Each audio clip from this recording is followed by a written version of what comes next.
격려와 뜨거운 마음을 담아 박수해 주시기 바라겠습니다. 네, 감사합니다. 우리 이 시간 설교를 하기 전에 우리 옆에 분들하고 인사 이렇게 하고 시작하기를 원합니다. 저를 그만 보시고요. 옆에 또 혼자 계시면 앞뒤를 보시면서 우리 이렇게 인사했으면 좋겠습니다. 우리는 예배자입니다. 한번 인사하시죠. 네.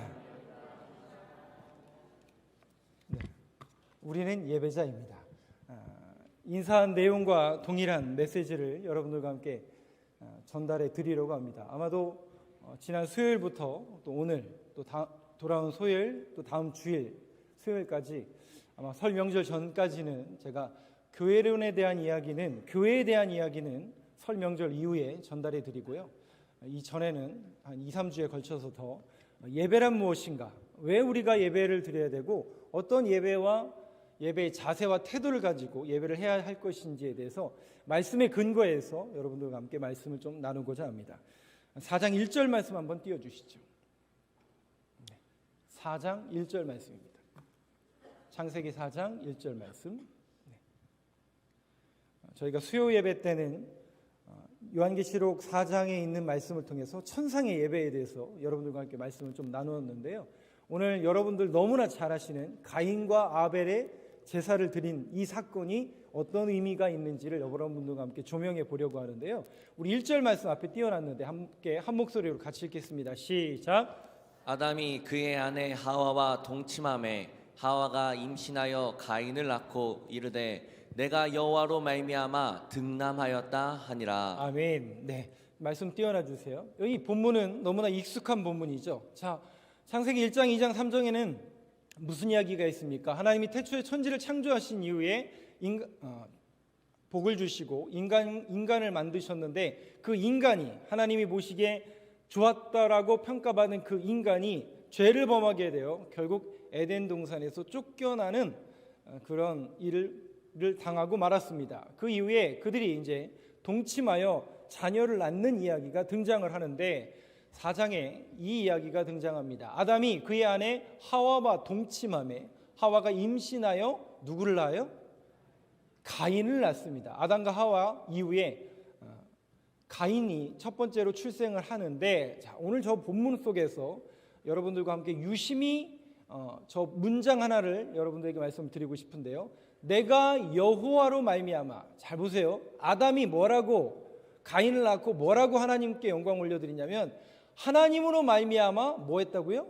등남하였다. 문장 그대로 보면 전혀 문제가 되지 않아요. 그런데 저 등남하였다라는 단어에 문제가 좀 발생합니다.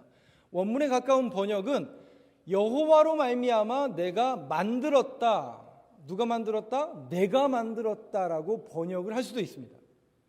그러면 이게 왜 문제가 되는가?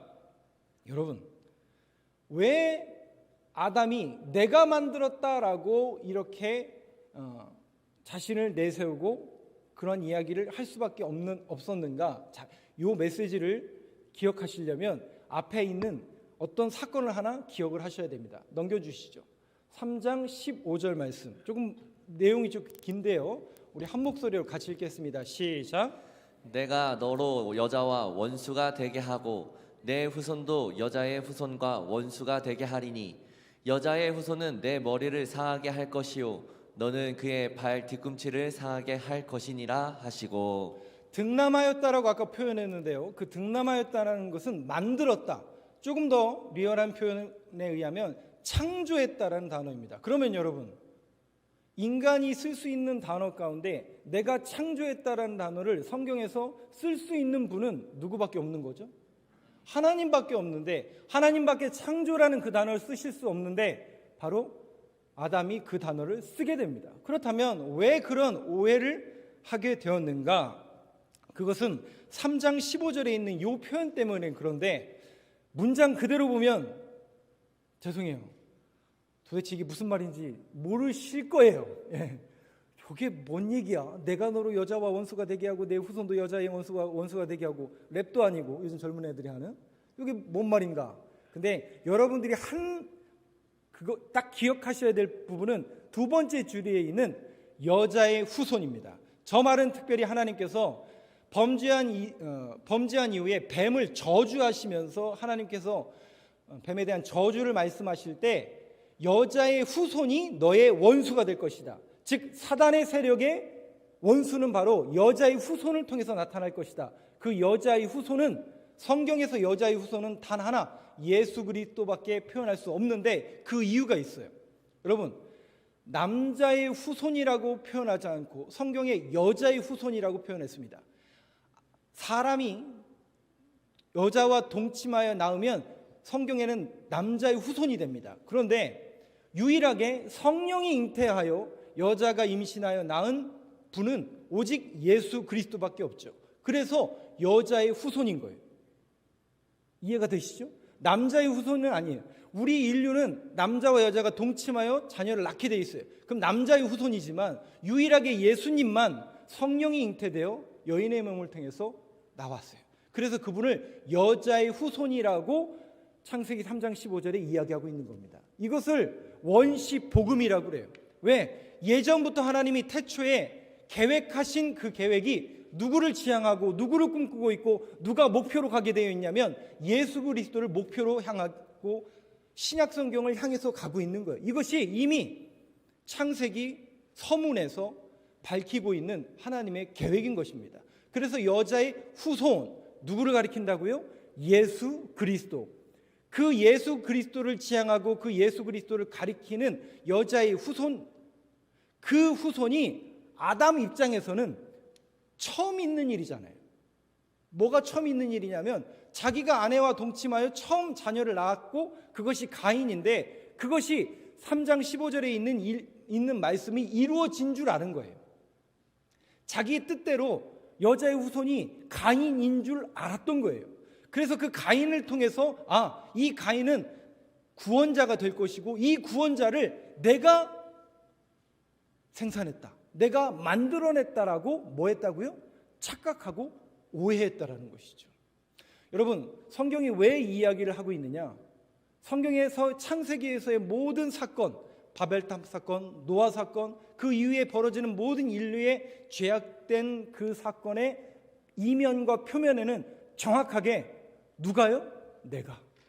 하나님이 아니라 누가요? 내가 이루었다, 내가 만들었다, 내가 성취하였다, 완성하였다. 전부 우리가 하길 원하는 겁니다. 놀랍게도 첫 범죄의 현장 속에서도 먹음직도 하고 보암직도 하고 그것을 먹으면 누구와 같아질 것 같았어요? 하나님과 같아질 줄 알았어요. 같아져서 나도 이루고 싶다, 나도 창조하고 싶다, 나도 만들고 싶다. 모든 그 이면에는 내가라는 그 인간의 본연의 습성이 그 안에 자리 잡고 있습니다. 결국 그것을 통해서 죄악이 싹트게 되었고 그 죄악이 커서 잉태하여 사망을 낳게 되는 그것을 초래하고 말았죠. 누가 한다고요? 내가. 그래서 성경은요, 유난히 제가 볼 때는 거의 빠지지 않는 모든 사건 속에서 하나님께서 계속 권면하는 말씀 가운데 하나가 겸손입니다. 교만하지 말아라, 겸손하라. 내가 한 것이 아니라 내가 했다라고 하나님은 분명히 성경을 통해서 계속 말씀하시는 거죠.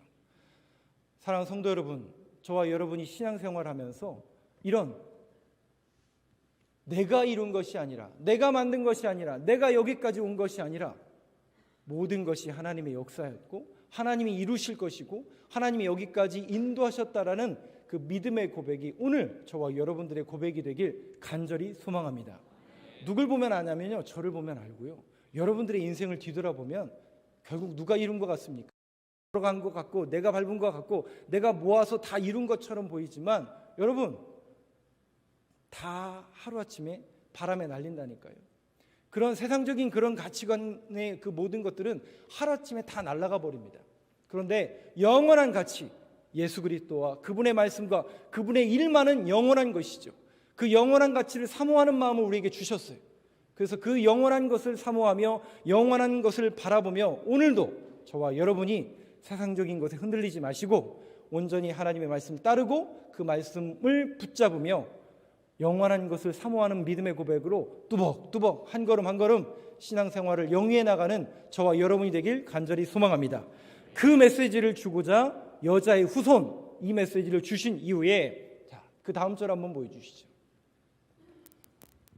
4장 2절 말씀입니다. 이제 예배에 대한 모습이 등장을 하는데요. 같이 읽겠습니다. 시작. 그가 또 가인의 아우 아벨을 낳았는데 아벨은 양치는 자였고 가인은 농사하는 자였더라. 첫째 아들은 가인이었고요. 둘째 아들은 아벨이었습니다. 제가 보니까 뭐 여기 앉아 계신 분 중에 가인과 아벨을 모르시는 초신자는 아무도 안 계신 것 같은데, 가인과 아벨 첫째와 둘째였죠. 성경을 한번 다시 띄워주시죠. 가인은 성경에 보니까요, 가인과 아벨을 낳는데 가인은 농사하는 자였고 아벨은 양치는 자였습니다. 그래서 여러분 우리 한번 예전에 교회 학교를 한번 생각해 보시면, 예전에 저희 어렸을 때 하나님이 가인과 아벨의 제사를 받으셨는데 누구의 제사를 받으셔요? 가인을 받습니까? 아벨을 받습니까?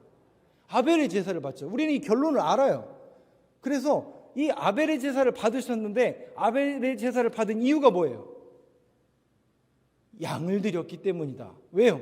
양은 죽여서 피제사를 드리니까, 희생제사를 드리니까 하나님은 아벨의 제사를 받으셨고, 농사하여 농산물을 드린, 소재를 드린 가인은 받지 않으셨습니다. 이렇게 저는 어렸을 때 들었어요. 여러분들은 어떠세요? 뭐 아니시면 할 수 없고요. 네, 저는 어렸을 때 그렇게 들어서 아벨의 제사는 피제사, 희생제사니까 하나님께서 받으셨다. 그렇죠. 우리 구약에 보면 번제와 소제, 속죄, 속건제 속에 보면, 화목제 속에 보면 제물을 갖고 와가지고 희생제사, 피 빼서 피 뿌리고 이게 올바른 제사, 올바른 제사는 바로 이런 제사구나 라고 해서 아벨의 제사를 받은 거라고 저희는 배워왔죠.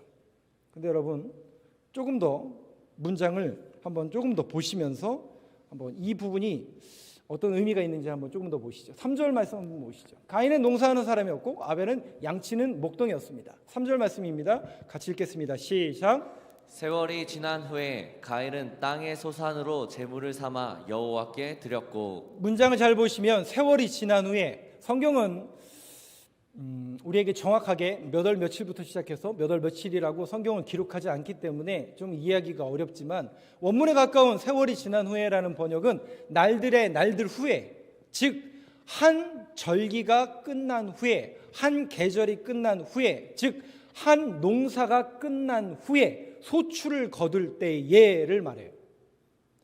그러니까 농사의 열매를 거두는 절기가 끝난 후에, 그러면 정확하게 그 농사의 열매를 거둬들이는 추수한 이후에 뭘 드린 거예요? 예배를 드린 거예요. 여러분 그 예배를 우리는 뭐라고 했죠? 무슨 예배라고 하죠? 감사제라고 합니다. 추수감사제라고 하죠. 그러니까 아마도 원문에 가까운 저 번역에 의거하면 추수감사제를 드린 거예요. 누가요? 가인과 아벨이. 그런데 4절에 보니까 그 3절 말씀에 가인은 땅의 소산으로 제물을 삼아 여호와께 드렸고, 그러니까 추수감사절로 자신이 농사한 것을 하나님 앞에 드렸어요. 그러면 여러분 이게 잘못된 건가요? 잘못되지 못한 건가요? 아무리 봐도 저 문장 속에서 오류가 없어 보여요. 그런데 그 다음 절에 뭔가 하나 우리가 예배를 드리는 태도를 힌트를 성경을 통해서 보여주고 있는데요. 그 다음 절 한번 보여주시죠. 4절 말씀. 아벨은 그러면 어떻게 예배를 드렸는가? 같이 읽겠습니다. 시작. 아벨은 자기도 양의 첫 새끼와 그 기름으로 드렸더니 여호와께서 아벨과 그의 제물은 받으셨으나. 네, 가인은 드렸어요. 그렇게 추수감사제를 드렸는데 원래 드리던 대로 올해도 추수감사가 오니까 추수감사를 드렸어요. 오늘 또 주일이 왔으니까 주일날 교회 나온 거예요. 그런데 4절에 아벨은 보니까요, 이렇게 예배를 드리더라고요. 자기도 양의 무슨 새끼예요? 발음이 조금 어감이 그렇죠. 첫 새끼, 첫 번째 것을 하나님 앞에 드렸어요. 여러분 11조의 개념 속에는 첫 번째 거라는 개념이 있어요. 유대인들에게, 히브리인들에게 첫 번째 것은 무엇을 의미하냐면 두 가지 의미가 있어요. 모든 것이라는 의미가 있어요. 그리고 두 번째는 대표예요. 모든 것을 대표하여 첫 번째 것을 드리는 거예요. 그러면 하나를 드리는 거예요? 열을 다 드리는 거예요? 그 의미 속에는 열 모두가 하나님의 것이니 가장 중요한 첫 번째 것을 대표해서 드립니다라는 그 고백을 심어서 첫 번째 것을 드리는 겁니다. 이 모든 것이 내게 아니라 누구 거라고요? 하나님 겁니다. 창세기에 보면 아브라함이 전쟁에 승리하고 돌아와요. 그때 누굴 만나냐면 자기를 경배하러 온 멜기세덱을 만나는데, 멜기세덱이 뭐라고 고백하냐면 천지의 주제여라고 하면서 하나님을 높여드려요. 그 천지의 주제여라는 뜻이 모든 소유주라는 뜻이에요. 그때 아브라함이 화답합니다. 그 하나님 앞에 이 모든 것이 하나님 겁니다. 이 전쟁의 노획물, 내가 승리해서 내가 피땀 흘려서 얻은 이 모든 노획물이 내게 아니라 하나님의 은혜였습니다라고 하나님 앞에 모든 것 올려드리는 믿음의 고백으로 11조를 올려드립니다. 모든 거예요. 그러면 아벨이 이 예배를 드렸던 4절에 있는 첫 새끼는 뭘 지향한다고요? 뭘 의미한다고요? 하나님 앞에 모든 것을 올려드린 거예요. 그 다음 또 보여주시죠. 4절 말씀. 첫 새끼와 4절 말씀이요. 첫 새끼와 뭐로 드려요? 기름으로 드렸더니. 여러분, 제물을 드리는데 기름도 태워 드렸구나. 근데 여러분, 이때는 아직 구약의 제사가 완전히 정립되기 수천 년 전이에요. 그러니까 우리가 시내산에서 예배는 이렇게 드려야 된다, 율법과 제사는 이렇게 드려야 된다는 그 말씀을 받기 수천 년 전이라고요. 아직 성문화된 율법이 있질 않아요. 제사가 있지 않아요. 근데 그런 의미에서 기름을 드렸다라는, 저 기름을 드렸다라는 번역은 어떻게 보면 우리말로 말하면 가장 좋은 것을 골라 드렸다라는 뜻이에요. 다시요, 가장 좋은 것을 골라 드렸다라는 겁니다. 저는 어렸을 때 저희 어머니한테 그렇게 교육을 받았죠. 헌금은 어떻게 드려야 된다고요? 헌돈으로, 새돈으로? 새돈으로. 제가 지난주에 저희가 이제 예배가 끝나고 우리 저희 재무 보시는 장로님과 우리 권사님들이 그 이제 헌금을 이렇게 개수를 하시잖아요. 헌금을 개수하시는데 저희 교회 조혜성 권사님이란 분이 계십니다. 그분이 이 계산기에서 그 1,000원짜리, 5,000원짜리, 만원짜리, 5만원짜리를 이렇게 모아놓은 거를 뭘 하나씩 다 뭘 하고 계신 거예요. 혼자 이렇게 하고 계신 거예요. 뭘 하나 이렇게 곰곰이 봤더니 그 방향 있잖아요. 그 방향을 일일이 다 맞추고 계신 거예요. 그래서 제가, 권사님 혹시 혈액형이 A형이세요? 이렇게 물어봤더니 A형 아니시래요. 근데 권사님 왜 그걸 일일이 그렇게 하지 않아도 어차피 그 돈에 들어갈, 기계에 들어갈 거고 은행에 어차피 그거 구겨져 있어도 그럴 텐데 뭐 그걸 그렇게 하고 계세요? 그랬더니 그냥 웃고만 이렇게 저를 한번 쳐다보고 웃고 그냥 계속 그걸 하시더라고요. 여러분 아시죠? 그 마음이 무슨 마음인지 아시죠? 모르세요? 왜 그분이 왜 그렇게 하는지 모르세요? 놀라운 믿음의 고백입니다. 하나님 앞에 정성을 다하는 거예요. 방향을 맞추고 싶은 거예요. 뭔가 하나님 앞에 드려지는 거잖아요. 우리가 볼 때는 상식적으로 은행에 들어갈 거예요. 그 은행에 그 개수하는 사람들은요, 그거 그냥 돈 뭉치로만 생각해요. 근데 그 권사님의 마음의 고백이 거기 담겨져 있는 거예요. 이게 누구에게 드린 거예요? 우리 성도님들이 눈물과 헌신과 하나님을 사모하는 마음으로 지금 예물을 바친 거예요. 그게 너무나 귀중하니까 그거를 더 정성껏 이렇게 모아서 하나님 앞에 드리는 거예요. 제가 그 마음을 보면서 이 얘기는 꼭 해야 되겠다라고 생각했는데 저 이야기예요. 기름진 것으로 드렸다는 것은요, 가장 좋은 것을 골라드리는 거예요. 여러분, 하나님은요 X의 적고 많음을 보시는 분이 아니세요. 우리의 마음의 중심을 깨트려 보시는 분이거든요. 우리의 마음의 중심, 오늘 저와 여러분들이 예배를 드리는 태도를 보시는 거예요. 마음의 중심을 보시는 거예요.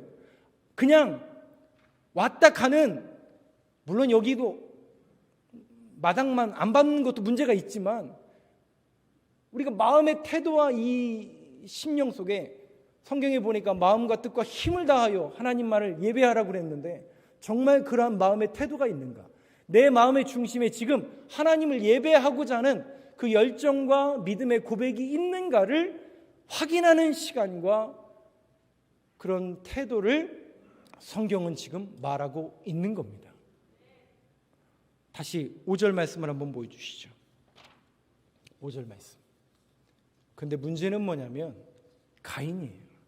가인이 어떻게 예배드렸다고요? 그는 그냥 드렸어요.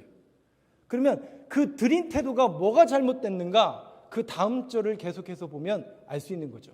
아벨은 첫 새끼, 이 모든 것이 하나님의 것입니다. 기름진 것, 가장 좋은 것을 골라서 하나님 앞에 정성껏 예배드렸는데 가인의 태도 속에, 이 태도 속에 우리가 유추해 볼 수 있는 내용이 담겨져 있습니다. 5절에 보니까 이렇게 쓰여져 있습니다. 같이 읽겠습니다. 시작. 가인과 그의 재물은 받지 아니하신지라 가인이 몹시 분하여 안색이 변하니. 네, 여기 보니까요. 가인이 안색이 변하니. 하나님이 예배를 받지 않았다라는 그 느낌과 그 고백을 듣자마자 가인은 하나님 앞에 안색을 변하며 분을 내기 시작합니다. 그리고 6절 말씀을 한번 보여주시죠. 같이 읽겠습니다. 시작. 여호와께서 가인에게 이르시되 내가 분하여 함은 어찌 됨이냐 안색이 변함은 어찌 됨이냐. 7절 보여주시죠. 같이 읽겠습니다. 시작. 내가 선을 행하면 어찌 낯을 들지 못하겠느냐 선을 행하지 아니하면 죄가 문에 엎드려 있느니라. 죄가 너를 원하나 너는 죄를 다스릴지니라. 제가 작년에 1년 동안 붙잡았던 말씀이 창세기 4장 7절 말씀입니다. 죄가 너를 원하나 너는 죄를 다스릴지니라. 저 말씀이 여러분 어떤 의미가 있을까요? 자, 이제 얘기를 한번 들어보시죠. 가인의 예배를 하나님이 받으시 않았어요. 예배를 받지 않는 하나님 앞에 이 가인은 몹시 분내었고 화를 냈습니다. 말씀 띄워놔 주세요. 그랬더니 하나님이 그 마음의 중심을 아시고 가인아 네가 왜 화를 내느냐? 그러면서 하나님께서 뭐라고 말씀하시냐면 네가 선을 행하면 어찌 낯을 들지 못하겠느냐. 우리는 선이라는 이 단어를 착함, 윤리, 도덕선에서 뭔가 착하다, 착하게 산다로 연결을 하는데 성경에서 선한 것, 하나님 보시기에 선한 것은 오로지 하나님의 뜻대로 행하는 겁니다. 하나님의 말씀대로 행하는 것이 착한 것이고 하나님 보시기에 선한 것입니다. 그러면 문장을 한번 바꿔볼게요. 저 선이라는 단어를 하나님의 뜻으로 바꿔서 번역하면 이렇게 됩니다. 네가 하나님의 뜻을 행하면 어찌 낯을 들지 못하겠느냐. 반대로 하나님의 뜻을 행했다는 거예요? 안 했다는 거예요? 안 했다는 거죠.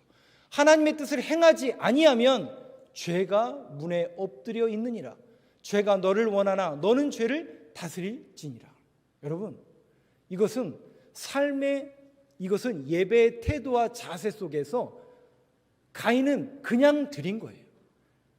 오늘 주일이니까 교회 가야지. 10수년 동안 예배 드렸으니까 또 오늘 예배 드리러 가야지. 그냥 형식적으로 그냥 드린 거예요. 형식적으로 드린 거예요. 그리고 교회 갔다 와서 뭐 하는 거예요? 우리의 삶 속에서는 예배자의 모습이 아닌 거예요. 정확하게 선을 행한 하나님의 뜻대로 살지 않는 삶의 태도를 하나님이 지적하시는 거예요. 겉으로 볼 때는 가인과 아벨 모두가 하나님을 예배하는 사람이에요.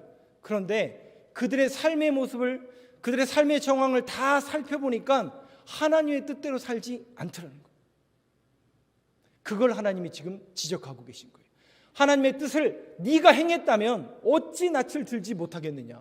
하나님의 뜻대로 행하지 아니하니까 죄가 문 앞에 엎드려져 있고 죄가 너를 원하지만 너는 죄를 다스릴지니라. 그렇다면 우리가 죄를 다스릴 수 있는 방법과 뜻과 원리는 뭐라는 거예요? 하나님의 뜻대로 살아가는 거예요.